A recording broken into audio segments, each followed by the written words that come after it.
Welcome to House of Track. I'm your host, David Ribich. Each episode, we have conversations around the sport of track and field and the people who make it so compelling to follow. At House of Track, we're focused on the people who make the sport so great and creating a space of connection within the track and field community.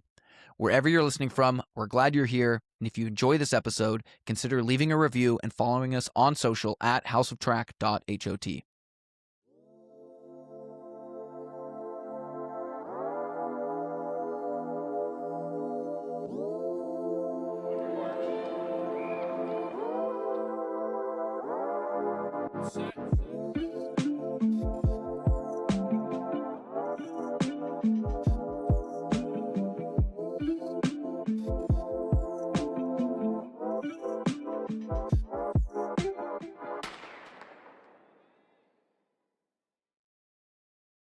Not every story in track is told from the starting line.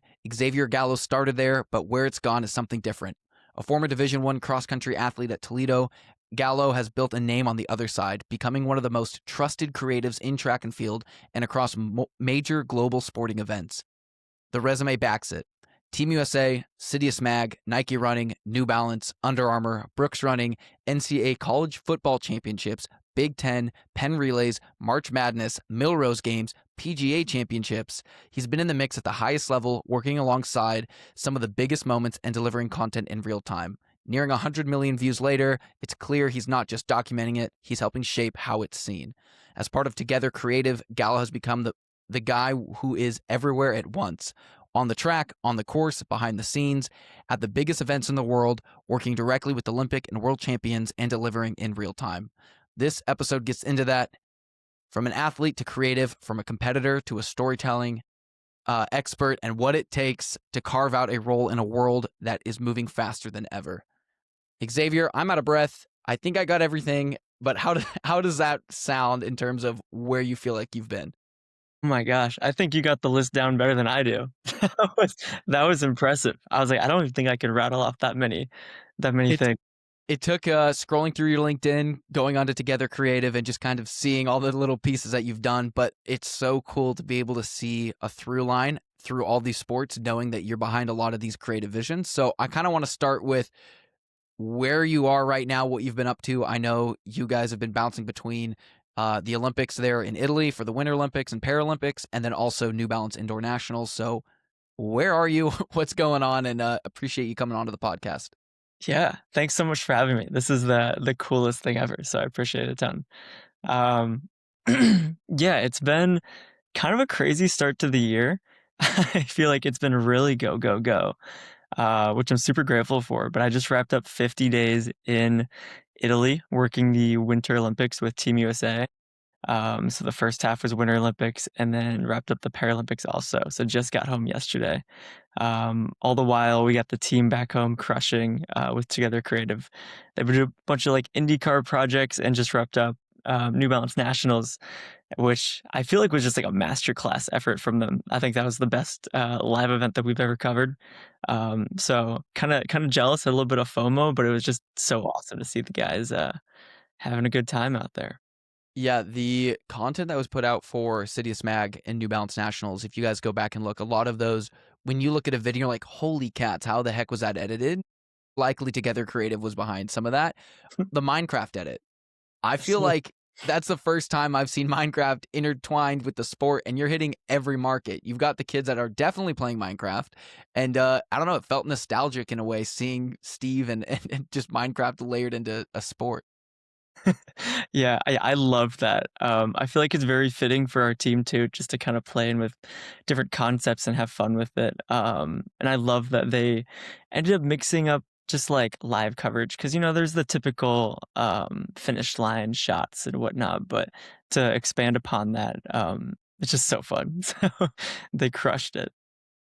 When it comes to working with partners, right? So you can see that every instance in which you've captured content, like I said, I feel like you can see the through line that it's you behind the lens, it's your team behind the lens.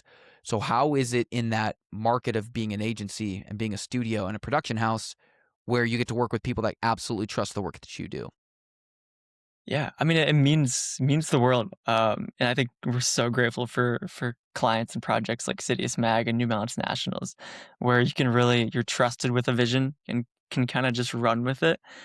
It means the world, especially from a creative background. I haven't always been in the creative world, but as I'm like learning and getting into it more, it means the world when you can just kind of be trusted as a creative. I feel like art is very subjective and there's many different avenues and many different paths to be in. So when you're trusted to kind of do that on your own and make it your way, it's super cool. So definitely appreciate it a ton. And I feel like what's cool about being a creative is one, I think being an athlete really helps set you up to be a good creative, in my opinion. And I would love to hear kind of about your like athletic journey and Totally agree. kind of what made you shift in from being an athlete to now a competitor in the creative space. But it's cool because, like you're saying, with that trust element, athletes need trust from coaches, and I think clients need trust for the creatives. And so you being able to just do what you do best, essentially, like if you're at race day and you're like you have to execute your race plan in the same way, you got to be trusted to execute your creative plan. So for you, with your running background, kind of talk a little bit about that, and then what that shift was like there at University of Toledo that you knew, because I saw you were on student athlete advisory committee through social media, and so you kind of had like a little bit of a background of some leadership work as a student athlete. So kind of talk about how you transitioned from athlete to professional. Yeah, it was definitely an interesting time. I feel like it dates back to like even when I was a kid. I used to hate cameras. My dad would always take photos of us on like family trips and whatnot, and I would be the annoying kid that's just like, no, no photos. I hate this. So it's really funny to be a complete 180 now, to the other side of it. But yeah, I ran my entire life through high school, through college. Was never the like greatest track athlete, but I loved it and was able to make it to a Division One school at Toledo, and was super grateful they gave me a shot. I was never like a top kid on the team, um, but was super grateful to have the opportunity. My freshman year didn't go great. Was kind of riddled with COVID my freshman year in 2020, but also on top of just like a couple of injuries and whatnot. And so going into my sophomore year, I was like, I really want to be the top guy. And at this point, I'd never like picked up a camera, but I wanted to be able to compete and to prove myself because I'd always kind of thought like I don't really belong at this Division One school. Like I'm okay, but like I've never been the top guy. So I wanted to like prove to my coaches and my teammates that like I deserve to be here. So I trained really hard going into my sophomore year. We like went out to Colorado, rented a house, and like just trained at altitude for like a couple months. I ended up walking away with a stress fracture Mm. opposed to getting fit. So I was injured in a boot, pretty heartbroken. And so that was like July. Got to campus in August and was still in a boot, couldn't run, but still wanted to be around my teammates. So I ended up stealing my dad's old camera, and I'm like, I'll just like take photos of my friends. I'm not really sure where the like idea kind of came from, but I just kind of wanted to still be around my teammates and still be with, my best friends. So I just started taking photos of my teammates at practice, just kind of for fun. I'd like maybe throw them on my Instagram story, but even then I was like scared to like make it my identity. So I didn't like post it on like Instagram or really on socials. But it kind of just started to spread. One of the guys at the athletic department at Toledo was like, oh, we have this athlete who also takes photos. That could be like good marketing for us. And so they offered me to go shoot a football game, which is pretty unreal. I went from Mm-hmm. photographing my friends at practice to now photographing the like a Division One football game. So it was a pretty unreal first jump, and I feel like it's spiraled pretty far since then. It started very naturally and just for fun. So to call this a job is pretty unreal, I would say. Yeah, the fact that you're able to go from just messing around with the camera, taking photos of your friends, to shooting an NCAA Division One football game, to now 6 years, 5 years later, 4 years, maybe like 4.5 years later, Yeah, like 4.5, I would four and a say. half years later, shooting the biggest college football game in the year with the college football national championship game, and having literally the most beautiful. I'm watching it on my other monitor right now. The most beautiful pan following Fernando. Yeah, I got so lucky. Got I so mean, lucky. but yes and no, right? Like it's. I feel like creatives, just like athletics, you have to get reps in. You have really good reps, you have really bad reps. You put in the mileage, you put in the work, and then you have the race of your life, or you have the shot of your life. And it just takes one shot. It takes one race. And I feel like it's the same way within the creative space. Like, you were in the right place at the right time. Sure, you got lucky, but all those reps beforehand were put you in that position. So, man, kudos. I'm watching it right now, and literally just the memes even, is this peak? Yes, yes, but in yellow. Like, truly. Some of those shots are so So cool. funny. So what, with the background in track and field, and you're with Team USA, I definitely want to talk more about the Winter Olympics. But you've shot golf, track and field, football. Which sport do you feel like kind of brings build the most energy around you as a creative, where you're like, oh, I can really cook with this? Yeah. Um, I feel like I'm incredibly biased towards track and field, just knowing that's where I started. I think my favorite event I've ever worked was the Olympic trials in 2024 with Team USA, because that felt like a very full circle moment where it's like, I grew up just watching and admiring all these athletes that I'm now sharing the track with in a different avenue. There's no shot I would have ever been able to run at that level. But to find a way there in a different way, I think was super, super cool. And I think that's super important, right? Like, we're working with the percents of, like, I'm looking at some of the work they did there through the trials too. It's like these athletes, just like you're saying, like, you've got Noah Lyles, you've got Nikki Hiltz, Cole Hawker, these athletes that are top tier, best in the world. There's only 3 people that make the Olympic team every 4 years in each Right. event. But there are so many different lanes and avenues in which you can be involved and kind of help tell the athlete's story. And that's what I find so much joy in with this podcast is, and one of the reasons why wanting to bringing you on is because there are so many lanes in which athlete stories are being told, whether it is on the track, athletes themselves, or the really, really sound creatives like yourself that have that perspective and also the loyalty to tell the story the right way. And that's what, like, so excites me about your work is, like, I can see, especially from the track and field side, I'm like, oh, he gets it. Like, sometimes, you get people that are trying to talk the talk, but, like, you've walked the walk, and so you're able to actually really capture the sport in the way that every athlete would want it to be seen.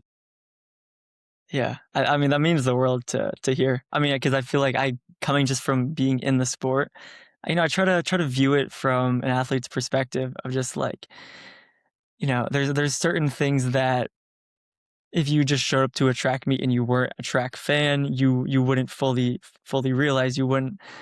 Uh, I don't know. It's different when you know what goes into it. You see the like 5-10 seconds of a finish line of the glory of winning, but to know deep down what goes into it, the miles of training, the rip in tempos and intervals, I feel like it's different, and I love to try to convey that passion, at least as much as I can.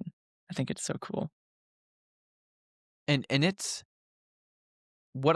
cool because it's like you get to capture the sport, but where I feel as though you and your team really, really separate themselves from everyone else is you guys are doing graphics and editing, in that, like, the virtual effects are, and I don't even know if are they virtual effects? Is that what you would consider, like, that your Yeah, lane? yeah, I would say like VFX, all that good stuff. VFX, I feel like dude, that's it kind of is where I specialize, and I've kind of found a little bit of an avenue or a niche in this world. unreal. I want to talk a little bit about that. Where do you kind of get your creative burst for these edits? Because you essentially have to build it, right? Like, in Yeah, Blender or on the yeah, back end, you're like, a lot of hours. lot of hours.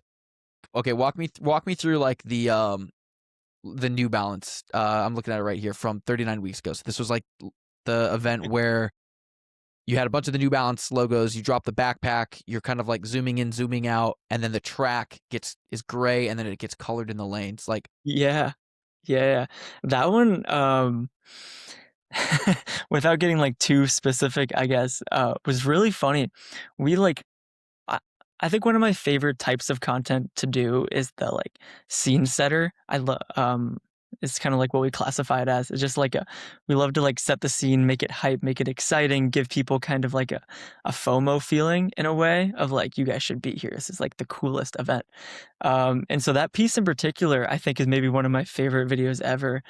But we had zero plan going into it. And I don't know if that's like, like a, I don't know, some sort of like message or I don't know, not like the most professional thing ever, but it's funny just how like things come together. There was like 3 hours until like the first race of the day, and we rolled in. We're like, dude, let's make like a cool video, but I had no ideas. And so it was me and a couple of guys at the Together team. We're like, okay, what if we all just decide on like 1 or 2 shots to tackle?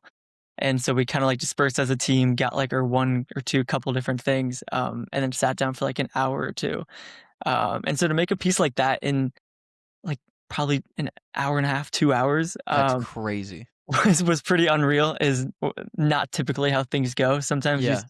you get lucky, you put in the reps, and things click. And it very much clicked at that moment. That was So pretty that video in itself is parsed together from all your individual work, and then you just put it together? Yeah.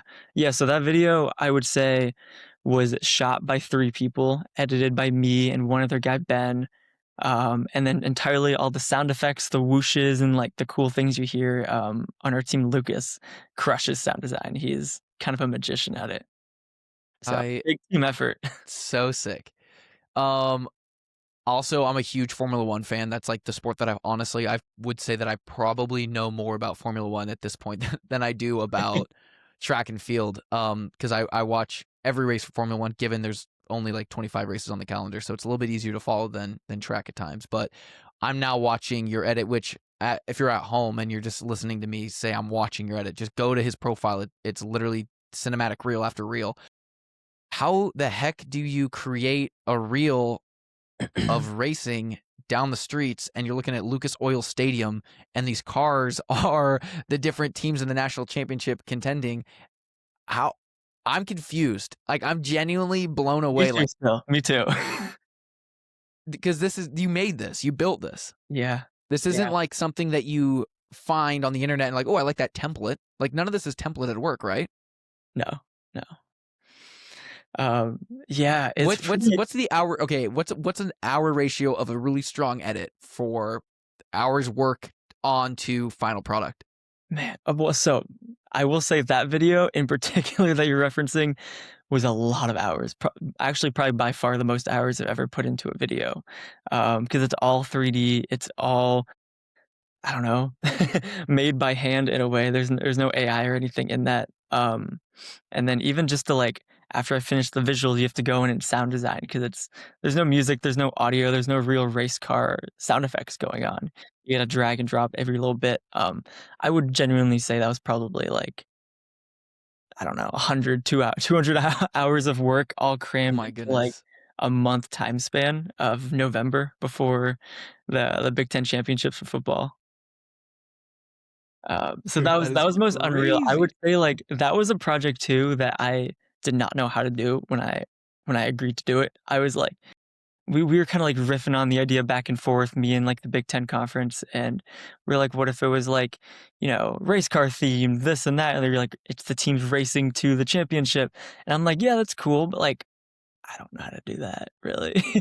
But I've always kind of prided myself, and maybe it comes from like running and just being in sport of like, throw yourself in a situation and kind of figure it out as you go. I've always kind of prided myself as like I'll figure it out sort of thing. Like put yourself in the position and figure it out. And that's kind of what we did for a month straight of bouncing back from YouTube videos to like taking screenshots and asking like chat GPT. I'm like, how do I even do this if I wanted to do it? None of the visuals are like, AI generated, but definitely had some like coaching and a lot of learning throughout it. It's honestly so impressive. And I feel like just knowing the back end, one of my favorite things about really sound creatives is when they and you and your team can create like these really high quality pieces, but then you get like the behind the scenes of all the layers that are involved in a clip, or you see like the Together Creative doing the basketball just recently, and then like Yeah. you guys posted like the behind the scenes where there's ladders, there's lights, there's cameras, there's like all the little things that like I feel like as a consumer you only see the final product, but there's so much work put into it, which again I feel like is a good metaphor for sport, where most of the time we only get to see those really high performances, not all the practice and hours and reps put in. Um, Absolutely. when it does come with like these creative directions, like how do you as a creative work with competitive brands with one another? Because if I'm scrolling through, right, you have product on your page from New Balance and Puma and Brooks and Nike. Um, how do you kind of navigate making sure that you're uniquely telling those stories without overlapping any of your content? Right. Yeah, I mean, definitely a challenge. And I feel super grateful to be having the opportunity to work with all these big running brands, brands I've been a fan of for so long, and I mean, been wearing their stuff. So it's unique, and I feel like you really just have to kind of grab inspo from bits and bobs. I feel like New Balance, like I grew up watching New Balance Nationals, and that was like my like prime event. Like I dreamed of racing there. And so I feel like for me it's a very personal thing. It's like how if I were in these kids' shoes, how would I want to view this event? How would I want to see this? How would I um want to be like treated in a way? Like how how can I be Yeah. taken care of at New Balance Nationals? I feel like for that specifically, it's very personal. For things, like Puma or Nike that we've done, it's different avenues of just like telling the stories of maybe the shoes, the effort that goes into like putting the gear. I made a video for Puma about the like Fast R3 shoes that just came out for That's the one racing. that burst through kind of like the Yeah. city squares and yeah, yeah. Yeah, and that was super cool because I got to be there, in testing when they were in the lab kind of talking about it, and I felt like a very deep connection that was super cool, and to be able to make a video kind of promoting how fast it is and how lightweight and whatnot, try to, like, put that in there creatively as well. A lot of your work scene, like you say, like scene setting, like a lot of it is scene setting, but there is opportunity where you are working directly with athletes. And I think you bring up a really good point when it comes to, creating an experience or making a visual in which like how would I want to receive this, or how would I want to experience this? And I think that's what's really important when you have and you are in a position of creating and telling a story where one, the final product's really important. So these kids seeing this final product are probably like, "Oh my god, that's the coolest thing ever. I'm a part of this." But then also the behind the scenes stuff, like I also know that you probably take the attention to detail of like, how can I make sure like during the process of this filming, these kids are having fun and feeling safe and feeling included. And we recently just where I worked did a media day where I told the coach, I said the final products are really important, but my most important thing is I want these kids to feel confident. I want these kids to feel seen and have fun and just be goofy and weird and let them like media day, the day in itself is just as important for me as like the final product. So for you, when you're working with these really top tier athletes, Olympic champions, world champions, kind of how do you approach working with those athletes to kind of build that level of trust as a creative that like you're going to tell that story? Yeah, uh, Sorry, this is more interview too than all no, I my other love it. episodes. But I'm also like such a fan of your work and just creatives. So, sorry if I'm just asking you questions. No, no, this is amazing, I appreciate it. I think that it's super unique. This is, like, a very unique moment, I feel like, for me especially. Coming off of the Olympics, and being with Team USA, a lot of what we did was in studio work with these athletes. So we were given like 10, 15 minutes, very short bursts, but with like people like Alyssa Liu and all these like, now gold medalists at the Olympic Games. Um, and so it's very unique to be in a room having and coaching, photographing, and like walking these athletes through a photo shoot. And so we do a lot of research ahead of time of like, hey, we're scrolling through your Instagram, maybe similar to like a podcast or same thing, where you're just like kind of studying ahead of time of like how can we bring out these people's personalities. We went out and like bought sunglasses and a like fake wig for Alyssa Liu because she has this like very iconic hair, and try to like play into their personality and like have fun with it. And I think you kind of have to do the same in every aspect of like, it's supposed to be fun. These things are supposed to be fun. You're supposed to smile and enjoy it. And that's kind of when you get your authentic self. So it's best when you try to make it fun and lean into their personalities. So I feel like a lot of like studying ahead of time in a sense. I was at work and one of my coworkers, she's one of my good friends, literally shared one of your photos of Alyssa Liu on her personal Instagram. And I go, I know the guy that took this. She goes, no, you don't. I go, yes, I do. And then went and I showed her your story of like all the behind the scenes stuff that you're working. And it's just, it's so cool because it's like the work that you do, like you're saying, like when you are able to bring out the authentic self of the subject, like that impact is seen everywhere. And like my coworker literally said, yeah, Alyssa Liu has literally been like my wild child, like inspiration because like, for some reason I think that she's like, for some reason I think we're the same age, but I'm much older than she is. But like she's always like had like personality and she left the sport and came back, and her inspirational story of calling her coach and being like, I want to come back, and then the coach being like, whoa, wait a minute, but then she's like, but I'm going to do it my way. And I feel like Yeah, I you can love that. see She has the you can coolest. see it in the way that she skates, the way that she won, um but it resonates, and good content goes a long way, and that literally made it to my coworkers' close friends list. And it's like, but That's it's so cool to yeah. hear. I mean, yeah, I don't really hear things like that very often. So that's so cool. I appreciate that. Um, what is like the day, like give me like one of your days there at the Olympics where you had Right. like studio set up with athletes, but kind of what were you able to kind of just experience too? Yeah. I feel like even before I mean, the Olympics was a grind, which I loved every second of it.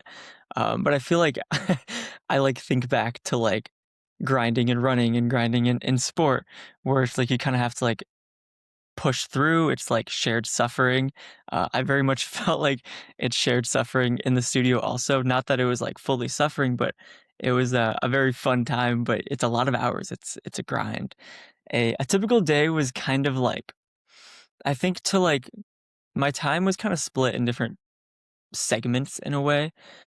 In Milan, we had a studio during the games for the Olympics, and a typical day there was was genuinely like wake up at 9, go downstairs, scooter to work. It's like a 15-minute like scooter ride to our studio. We're at our studio probably from like 10 until 3, I would say 3 PM, where we're mostly editing and catching up on content from the previous day. Athletes would start rolling in around 4, and then 4 to like 11, athletes could kind of come through, and then we'd be back home at like maybe midnight, and then wake up and do it again the next day. So Man, I would say it's a rough like 12 to 14 hours most days on feet. And a lot of the studio is like when an athlete wins a medal, they'll come through the studio the next day. So say when Alyssa won gold, the next day she came through and she does a whole media tour. It's pretty crazy to see the behind the scenes. Because the day Alyssa came through, I followed through her all the way throughout the day, and she started media at 10 a.m.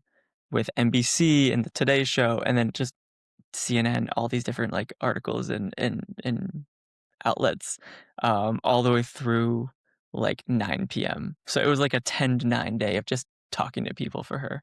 So wow. you gotta feel for the athletes. It's crazy. Yeah. But again, it's like one of those things where like I feel like you having the experience of being an athlete, neither of us to the level in which Alyssa Liu is by no comparison. But you resonate, like you're saying, like the grind and things like that. And man, that's super cool. Cause we see the content that gets pushed, but was the experience too working with those athletes pretty remarkable as well, just in terms of like who they were and kind of what they represented? Yeah. I mean, it's amazing. It's like you see them in their best moments when they're winning medals and training hard and all this, but you don't always see them in like a day-to-day of who they are as a person. So it's pretty cool just to take a step back and like, these guys are awesome. They're amazing at what they do, but they're also normal people. Alyssa Liu fell asleep in her studio. We have like a photo of her like just napping. Like she's just like tired, you know? Like we're all just real people, and it's cool to see the best people in the world, the best athletes in the world, the most talented people in the world are also real people going through their day to days. So it's cool to just like peel the curtain back a little bit. Yeah. And that's authentic storytelling. And if we scroll through your Instagram, right, it's a lot of confetti. It's a lot of celebration. It's a lot of W's, a lot of wins. But I feel like when you go to Together Creative, you get like this really wide range of content that is one, whoever does your social media, is it you that does the social media? Me, Lucas, kind of like split up efforts, but yeah, I would say a team effort for sure. Um, Beautiful presentation on socials. The whole like three post spread where you get like the full almost like Yeah, wide landscape like feel when you're scrolling through on the phone is just it's chef's it, kiss even. Just it's a new thing for us. We're experimenting with, so I'm glad to hear that you like it. It's I mean, definitely different. I don't use me as your subject of like whether or not it's successful or not, but I personally think it's super cool. Yeah, it's different. So I'm having fun with it. I think it's cool. So I would love to kind of dive into some of the difference of storytelling that you and your team kind of dive into. So you have, your scene setting there with New Balance Nationals. You have your media studio coverage with Team USA athletes as like individuals. You have long form and short form. You have like these fully 3D animated graphics in the IndyCar racing to the Big Ten Championship, and then you'll have um, Nothing to Hide documentary of Zach Miller, Paralympian for Team USA. Not Paralympian. He's an Olympic gold medalist, right? World champion. World He champion. That's what it didn't was. win Okay, world gold. champion. Okay, Didn't place I'll in put some fourth, but respect world on it. champion. World Yeah, champion. Um, so when it comes to covering that wide range of content, yeah. I know that you have that. You said that sweet spot for you is kind of like that 3D and kind of like that graphic element, but talk about that long form and the importance of some of those long form media moments. Yeah. I mean, I think it's crucial, and I think it's definitely been a new avenue for us that we've loved. I think all of us respectively at Together have kind of made bread and butter like live content, like short reels, snappy, quick hits, VFX things has kind of just been our bread and butter. But to be able to expand a little bit and tell an athlete story is very very rewarding process, and we've loved it a ton. It's been pretty new to us, but it's been so much fun. I think that Zach project is probably the like pinnacle of that for us, at least so far. That was the coolest thing. We got to go out to Connecticut and film him snowboarding, and the team crushed that.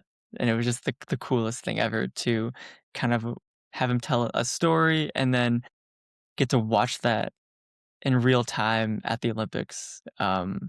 Was just like a super unique experience. So Um, cool. it was really cool to like kind of see it just all come together from like the training, the filming, hearing his story, getting so emotionally invested. I think that's so cool too, just because like all us athletes have stories. Everyone has a story that most people don't really get to see, get to hear. They once again they see the like 5-10 seconds of winning the race, of the medal, of the victory, but you don't always hear the struggle that kind of leads up to that. So I think it's definitely something we want to do more is more storytelling of like how these athletes got to the big moment. Hmm. It's so cool. How difficult was filming? Because we literally just did a media day on Mount Hood, and we were filming content with the ski and snowboard team. And how difficult was skiing or snowboarding for whoever was kind of on those more action shots on when like one of the shots like you guys had to have like clamped a camera on his snowboard as he was just ripping Yeah. down the hill. How difficult was shooting on a mountain? Dude, it's not easy. It's Not definitely not easy. easy. Yeah. I wasn't able to be there when they were shooting, but I just got to catch up on a lot of the post-production and things. The three that went out were Lucas, Ben, and John, and then we hired a drone guy. Um, but not easy. We're lucky that some of us can ski and snowboard a little bit, but Yeah. I don't think I could have done it. I don't think I would have made it. I would have been crashing, so probably best I wasn't there It's filming. like it's so impressive just knowing some of these shots that you guys were able to get because this like you had to have had like a stabilizer or something because like they're so smooth. Um, but man, when you have to get content on a really really fast competitive skier or snowboarder, it is jaw dropping the distance of you're like or the difference between you're like oh I'm I'm an adequate skier. I'm an adequate snowboarder. And then So you get on different. the hill with them and you're like, they're gone. I have 3 seconds to try to capture what I need to get because they're going to be out of sight and I'm falling behind. And then we're going to have to get on the chairlift and do it again. So I better not mess it up. It's unreal. Yeah. They fly. Yeah, you don't really get, like, context until you're there watching them, and they go so fast. Man, yeah, it's crazy. Good question on the athlete side of things. When you and we also got some like fan submitted questions too, just from our DMs, and so I'll go through those Yeah, and I'll ask be those curious here to in a see moment. if Just to kind anyone of has anything to ask. yeah, there one, two, we got a handful of questions, so we'll dive into those in a moment. But a question that I have for you is, if these athletes were like Pokemon, right, and you're like capturing them all, right? Um, who so far has kind of been that like, holy cow, like got them in my lens, like I got them, I was able to work with them, I was able to, make kind of tell their story. What athlete is that top athlete for you right now? That's a great question. You can think Um, on it. You can think yeah, on it maybe too. let me think on that. I don't know. There's been a couple, like, I feel like key moments, almost like checkpoints along the way as I've kinda, like, progressed that I feel like were crazy. Let me think on a couple, like, specific athletes. Cool. With some of these fan submitted questions, we don't often do this. Normally, we don't release kind of our podcast or our episode notice until it's either recorded or literally about to be recorded. So with this one, we did want to try something a little bit new. So if you're listening to this and you want to submit questions for the guests, we are going to slowly start rolling out content ahead of time, just so you can kind of be more involved in the upcoming episodes. So these questions we asked for today from some of the listeners, and I'll check my phone again just to make sure I don't miss any. But question is, do you still feel like an athlete, or has that identity shifted now that you're telling stories instead, their stories instead? Dang, that's a good question. You know, I wanna consider myself an athlete still, but I would say it's definitely shifted.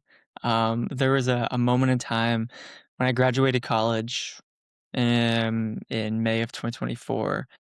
I kinda, like, let the dream fully die, I think. I went all in on freelancing, and I kinda wanted to make it work, and it was a risk, so I feel like I had to work really hard to make sure I could make freelancing, um, sustainable for me, and I think I let the athletic dream die during that process, and I get, like, that was, like, the most unfit I've ever been in my entire life, I think, but I was having so much fun. But recently, or this past year, I was like, "I gotta get back in shape. I gotta, like, start taking care of myself." I feel like being an athlete is such a large part of who I am, who I've always been, like, it's who I've always identified as. So I kinda, like, forced myself to, like, sign up for a triathlon. And I think that's kinda, like, got the gears and competitive mindset back going again, which I love. The Olympics was pretty impossible to train, so I haven't really I've been pretty bad again, and I think it's definitely a tough lifestyle to be always on the road, flying, unpredictable hours. It's tough to get things in, but I wanna identify as that. I still very much have athletic dreams. I wanna do an Ironman. I think that's, like, a big, big thing for me. Always has been for many years. I didn't know I was gonna get into a creative job that would be so unpredictable. But yeah, I still have athletic dreams. I'm racing Chicago, this fall, That's so awesome. Okay, sweet. I'm excited for that. Well, then I mean, by definition, you're an athlete.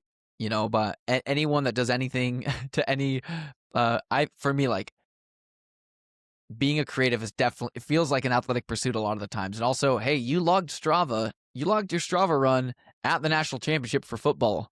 So you uploaded that, you have that to your name. So That I was would say pretty that fun. every athlete can post on Strava, but not every athlete can have that exact what is it called? I don't use Strava, but like the king of the you have the record. What is that called? I forget, like, there's, like, the local legends or, like, the Local legend. You have the KOMs. local legend for college football championship. Yeah, that Um was pretty funny. the let's roll into another one too on it. Love it.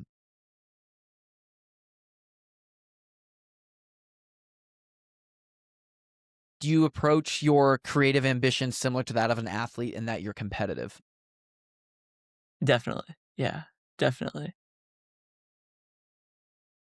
Yeah. I feel like I have drawn a lot of parallels to the creative world to an athlete, and I feel like it's been very beneficial to grow up as an athlete and then translate those skills into the creative world. Honestly, I don't think I'm the most talented. I didn't go to school for this. I and that's not to, like, dog on myself. I just pride myself, and I think I worked really hard, and I think it's similar to an athlete who maybe is not the most talented, on the court, on the track, in whatever avenue, but works really hard and trains hard at it. Like, I never went to school for this, but I think I've put in the hours, and I've definitely gotten lucky too, but I think, a lot of hours creates, chances to be lucky and put yourself in a position to win. So definitely grateful for it, but I definitely view, yes, very similar, competitive mindset to an athlete, You don't have to call out those competitors, but, like, are there names in your head where you're like, "I wanna produce better content than XYZ?" for sure. Yeah, Absolutely. yeah, Yeah. 100%. I Big mean, time. I think you have to, especially, like, if you're an athlete and competitor by nature, like we all are, like, if you're not always trying to produce something better than what you've produced before or better than some of the competitors, then likelihood is your content respectfully wouldn't be cutting it. So, Absolutely. Yeah. And it's definitely cool. I feel like when I started a couple years ago, there were people I looked up to and positions and jobs that I wanted to land, um, that I've now had the opportunity to work with the people that I used to look up to or have viewed as competitors. So it's definitely come that's very awesome. full circle. Yeah. Wait, what is it when your idols become your rivals? Yeah. Yeah, literally. Yeah. Um, from your lens, what do people miss about athletes when they only see the final post? Yeah, some of these I'll tell you, we have a decent amount of creatives that are follow the pod, so Yeah. some of these are from creatives. That's cool. What was it again? What do people miss?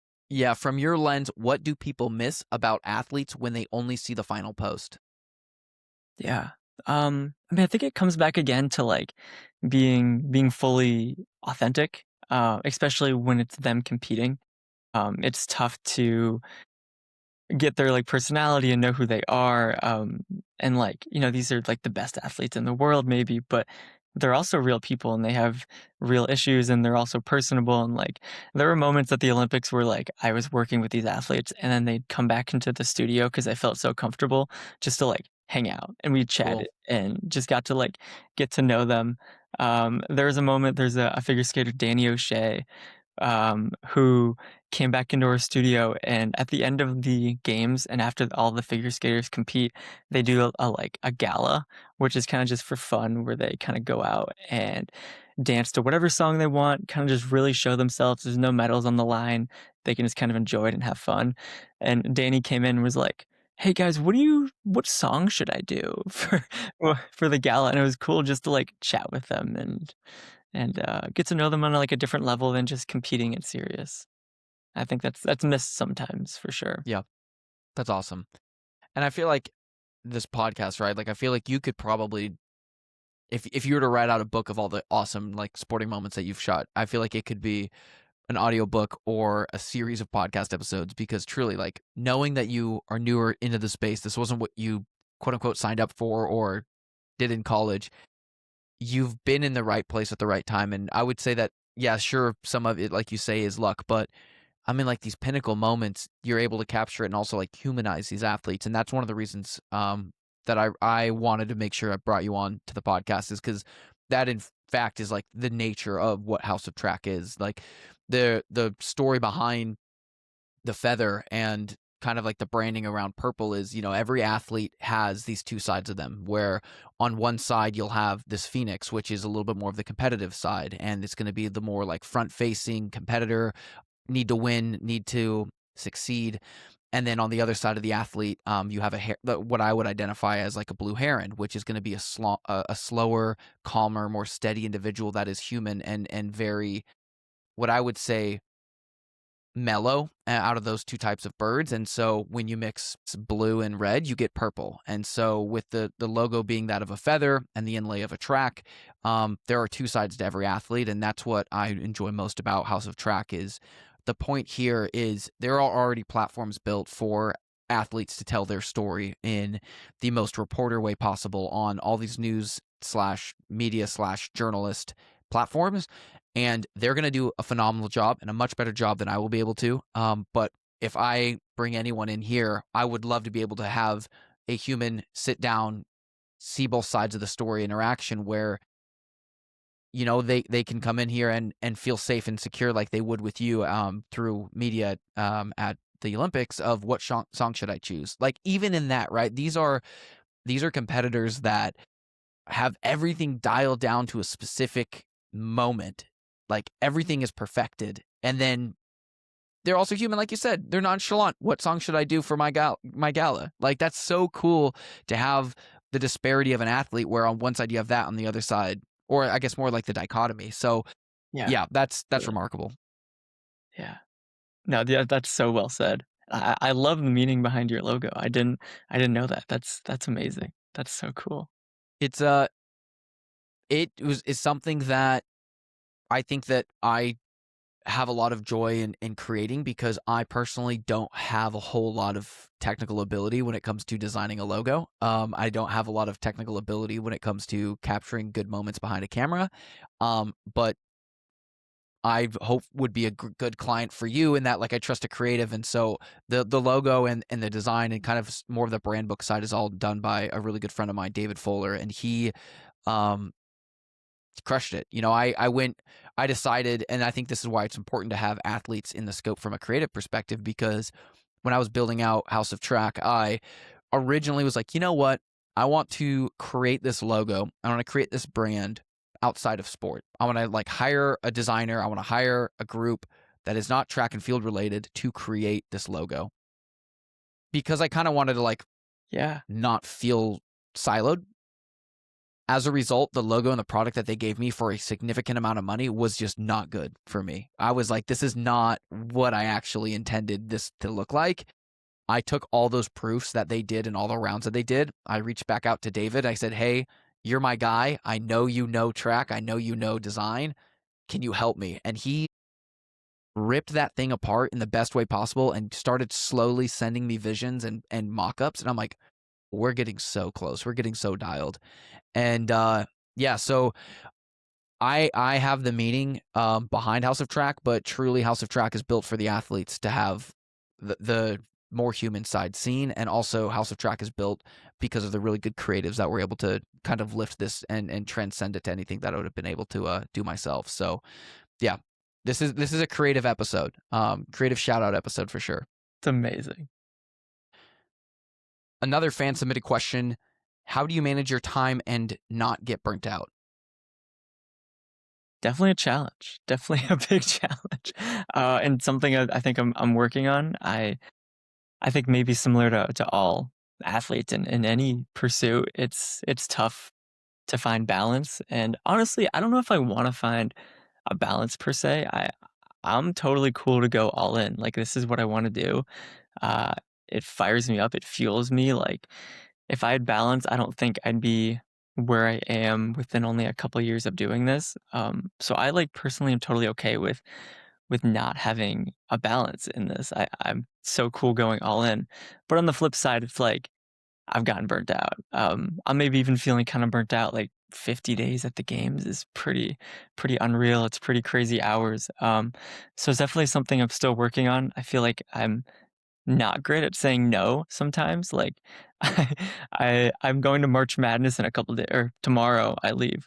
So I'm right back to it, and it's all great things, but it's tough to say no to things sometimes. I honestly think that's something I could work on a lot more, is making sure I don't get burnt out and not saying yes to everything. Well, I personally appreciate your ability to say yes to this podcast in between March Madness and the Winter Olympics. So thank you. But yeah, I wouldn't miss it. that's crazy. So your balance is more so like the extremes on both side of it, right? Like you're like, it's either my teeter-totter is fully down on I'm grinding, or my teeter-totter is it's slow in Ohio. Yeah, pretty much. I it's very much the extremes, which I think that's kind of my personality, and I'm kind of okay living in the extremes. I don't know if that's for everybody, but I'll probably not do much the month of April. I'll probably try to rest and recover, stay low, and maybe do some things for myself. Like I got into the creative side, in the creative world, just making things for myself, expressing my own creativity. So ideally, I'll do some things that I'm not paid for, and I just get to express my own love for creating and kind of do what I want to do. I think maybe that's how I avoid burnout is just making content for myself, and maybe even it's maybe like sometimes it's even just like the behind the scenes, and just like doing things that I like to do. But yeah, yeah, definitely in the extremes. Yeah. The do you ever feel as though do you feel as though those are two spaces within your own brain where you can professionally be creative and then you still have time and reserve to be personally creative? Like in terms of like you don't get burned out enough professionally to burn yourself creatively individually. Does that make sense? It's definitely a challenge for sure. Like, I mean, I'll go out and, it's creating videos, it's fun, but it's also work. And so to come home and be like, man, now I got to create more videos, but just for myself. Um, it's definitely hard, and I feel like maybe it's sometimes tough to find the time to do it also. But yeah, I would say definitely it's like two different sides. It's nice when you're not limited as a creative and kinda get just do whatever you wanna do. Even if it's just like when I was in Italy, I think something that kinda kept me sane was just going on, like, little photo walks. We wouldn't really check in until, like, 9 or 10 in the morning, so I'd go walk around a beautiful European city or, see the mountains and just, like, take photos just for myself, just for fun. I'd throw them on my story sometimes, but I have a ton of just, like, fun photos that haven't even seen the light of day just kinda for myself. That's awesome. Is your camera roll just like a montage of like you have all the random things? You're like, wow, I'm taking a photo of like my bagel, and then the next one is like beautiful mountain range in Italy. Totally, totally. My camera roll from the games the past 50 days is just outrageous. I You just keep scrolling and it's That's just awesome. there's so much. That's awesome. One final, and this is not like a. We can throw one more after, but I wanted to answer this one too. Athlete is in a tough situation and asks you to stop shooting. Do you keep shooting or do you stop? Mm, tough situation. Like, Yeah, what kind of situation would that be? we're gonna have to. Yeah, we're gonna have to build around that since that's Yeah. you only have a certain amount of characters in Instagram. Let's say, yeah, let's say there's a little bit of like a not like a crash out moment, but it's in a game. It's high stakes, high pressure. Your job is to capture the game in the moments.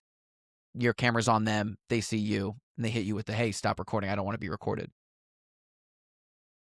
Yeah. I mean, I've definitely had that before, Yeah. in a couple of different avenues. Um, it's What tough. did you do in those situations? Yeah, it's tough to draw the line professionally of like, okay, am I creating art? Am I capturing something that's like, maybe it's not great, it's not a great representation, but it's real? Or is it like now I'm hurting someone's reputation? And so there's definitely things that I've filmed.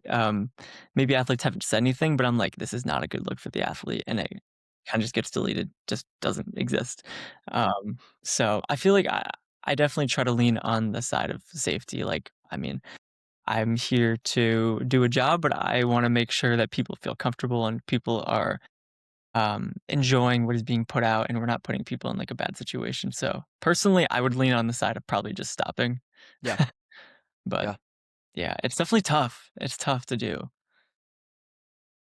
Yeah. I think that's the right answer if there was a right or wrong answer, Right. because, like good shots, like you know when a good shot's a good shot, right? And so it's like if it was like the shot, like You're tough. like, But if it's a shot that you're like, okay, I'm gonna be able to replace this. Like if you have 60 seconds of real estate in a final deliverable, you're like, I'm gonna be able to take whatever it is right here. Like this doesn't matter in the grand scheme of things.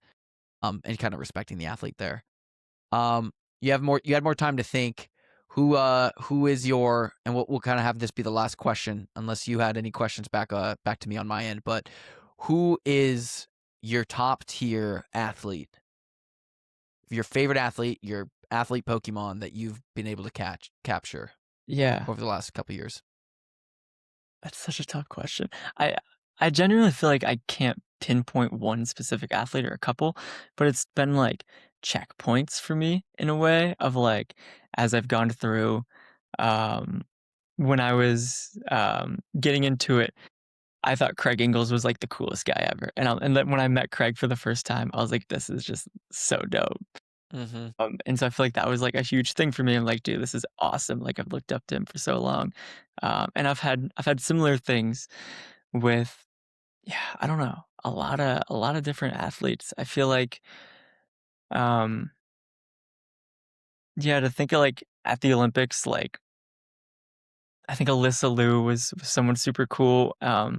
She's just kinda like a badass, she's, like, authentically herself, like, that was a very, like, full circle moment, I felt like.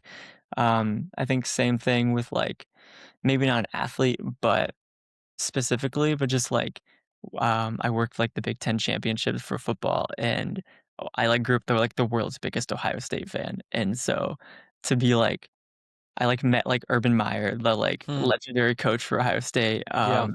like, didn't talk to, but, like, met briefly Ryan Day and, like, these guys, not athletes, but, different Yeah. perspective, Yeah.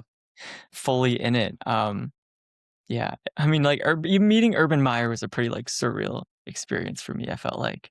I'm picturing this Like, as like a and for the record, you say like I thought Craig Ingles was the coolest guy. He's still the coolest guy. oh, You he's know, absolutely the coolest guy. yeah, yeah, yeah. Yeah. And I'm thinking of it like a Mount Rushmore, where it's like I'm just thinking like you have Mount Rushmore, and it's a blank mountain's space, and then in drops Craig Ingles. In drops Alyssa Liu. In drop, you say Urban Meyer. Yeah, I'll put Urban Meyer up there. Okay, and then who's that last Mount Rushmore? And this could be someone that you've interacted with, or even just like has been in your lens. Like you've like almost like if you take a photo, you're like, aha, I've caught you. Hmm. And just while you think too, I don't want to get in your ear while you're thinking on this person, but for those at home, Xavier's covered, like I said, PGA, College Football Championship, March Madness, Olympics and Winter Games. You were there in Paris as well, right? For summer? But not for summer, Not for summer, but Olympic trials for yep, 2024. for the trial. So his network of athletes that he's probably captured is a lot. I would say, and I haven't like fully met this person, but like to the point of like, up in camera and whatnot. Eliud Kipchoge, I think has to be on there for me. I mean, like definitely someone that I've looked up to for so long, most like wholesome person ever. Um, him and I met Faith Kipyegon all at the same time. Both of them are just like super down to earth, awesome Well, people. on your Mount Rushmore, we'll have five. So that is a Yeah, yeah, I'll take legendary. That's your starting five. That's your lineup. Yeah, Um, I'm pulling from every aspect. We got Urban Meyer all the way to yep, Eliud Kipchoge, so yeah. No golf, but that's okay. yeah. No, that's awesome. Well, I don't have much for you. That's all I got for you. If you have any questions or anything like that, you want to close off the podcast, great. If not, Xavier, truly appreciate the time that you're able to give us. Yeah. No, I appreciate this time so much. This has been so cool, and I feel like a great time just to reflect. I don't really I feel like a lot has gone through my mind these past 50 days of just grinding and working, so, honestly, I appreciate it just to take a step back and, like, think about, like, "Man, this has been a wild, wild ride." Yeah, you're Together Creative. They actually messaged me and they said, "Hey, can you check in on Xavier for us and just maybe do a podcast and get some reflection and treat it like a That's so impromptu check funny. in." Yeah, yeah, I'm missing the guys. It's been so long. They've been crushing on these projects, so I'm excited to kinda get back into the swing of things in April. It's been a minute. And at the end of every episode as well, we try to tap into whatever the guest has cooking up, whether it be an upcoming race, an upcoming project, an upcoming event. So what is something and how is something that we can kind of stay active and connected with you as you're moving through the rest of 2026? Yeah. I think work-wise, well, I leave to March Madness tomorrow, so I'll be there. I don't know when this podcast is coming out, but After that, I'm going to the Masters. So that's going to be super sick. That's been like a bucket list item for me. So really excited about that. And those are kind of the only couple like work events I have lined up. Things don't really get booked out until like last minute sort of thing. But yeah, I'll definitely be having a busy time. Hopefully catch me training for an Ironman and back out biking again. That's a big time goal for me. So Awesome. Well, thank you for coming onto the podcast. And once you come onto the podcast, you're a House of Track athlete for life. So we'll be making sure to reshare and kind of repost some of the stuff that you've got going on, so our fan base can always be tapped into the events and opportunities that you kind of have lined up throughout your year. So thank you, Xavier Gallo, for being able to come onto this podcast, tell your story and experience from a completely different lens, while still very much so being involved in the wholesome opportunity of telling the athlete's story. absolutely. Thank you again. This has been the coolest experience. So thank you so much. And I appreciate everybody listening. So Awesome. Thank you.